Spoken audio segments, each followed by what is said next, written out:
Você que está chegando agora no Bom Dia Tocantins, Leandro Santiago volta a falar das finais do futebol, Leandro. É uma disputa que vai ser fogo, não esse fogo aí dos mexicanos, mas vai ser complicada.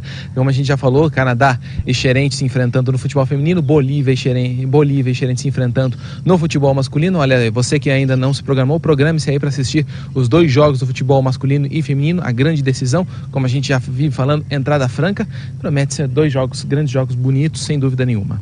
E aí a promessa a gente falou no primeiro bloco a respeito da casa cheia, inclusive pessoal de Tocantina promete invadir o Newton Santos, né? Pois é, estão começando a se armar lá para virem das aldeias Xerente, que ficam ali no interior da cidade de Tocantina, para poder acompanhar esses jogos em peso. A ocasião merece, sem dúvida nenhuma. Agora, Leandro, você preparou aí o retrospecto dessas equipes, né? Pois é, quem não acompanhou a caminhada dessas duas equipes, agora acompanha das quatro equipes, Xerente, Bolívia, Canadá. Olha só que a gente vai mostrar para você como é que foi até agora. Olha o Xerente, o futebol masculino no caso. Empataram com os Pataxó no primeiro jogo, depois venceram por 7-0 os Riquibatsa do Mato Grosso. Nas oitavas voltaram a enfrentar os Pataxó, conhecidos como amigos dos alemães, né, da seleção alemã.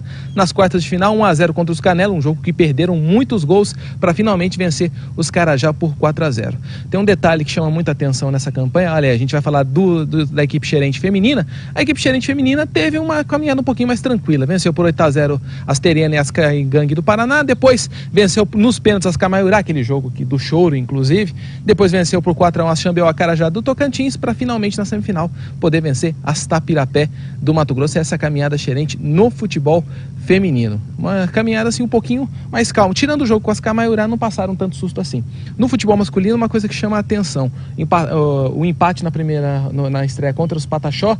No jogo contra os Camaiurá, eles tiveram a obrigação de vencer por 5 gols de diferença para não precisar do critério técnico para se classificar. E aí venceram por 7-0 e acabaram se classificando. Venceram os Riquibatsa. E aí acabaram avançando sem precisar contar com outros resultados. A gente falou também das Xerentes que vão enfrentar a equipe feminina do Canadá, o Bicho Papão. Tá parecendo um time de basquete desses Jogos Mundiais dos Povos Indígenas, com tantos gols marcados, né? E a prova tá aí no retrospecto, que a gente vai mostrar, inclusive. Olha o Canadá, venceu as Pareci Haliti do Mato Grosso na primeira por 1-0, mas depois foi 14-0, 13-0, contra o Peru que também era outra máquina de fazer gols, foi só 2-0, e contra as Guarani Kaiowá 4-2, só no jogo de ontem contra as Guarani Kaiowá que elas foram tomar gol, porque até agora a defesa estava impecável até agora, para você ver o poder desse time canadense. A gente falava, por exemplo, essa equipe do Canadá poderia enfrentar a questão do clima no Tocantins, temperatura alta, umidade baixa, o time canadense poderia sentir, a prova tá aí, né? Não sentiu, sem dúvida nenhuma. A qualidade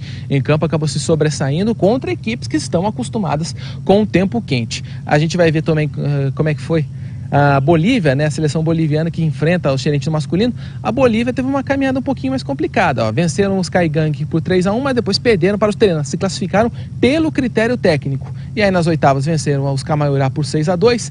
Precisaram dos pênaltis para superar os Terena do Mato Grosso do Sul. E na semifinal, 1-0 contra o Paraguai. Esse jogo contra a Bolívia que a gente viu contra Bolívia e Paraguai nas semifinais foi o primeiro que eu assisti particularmente. É aquilo que a gente falou, lembrou muito o time do Palmas, ou seja, aquele time que joga no erro do adversário, espera o time adversário a fazer o seu jogo para depois contra-atacar. É aquele estilo mesmo, que a gente já conhece, ficou famoso. Vai ser um jogo complicado. Quem souber aproveitar o erro adversário sai com a vitória.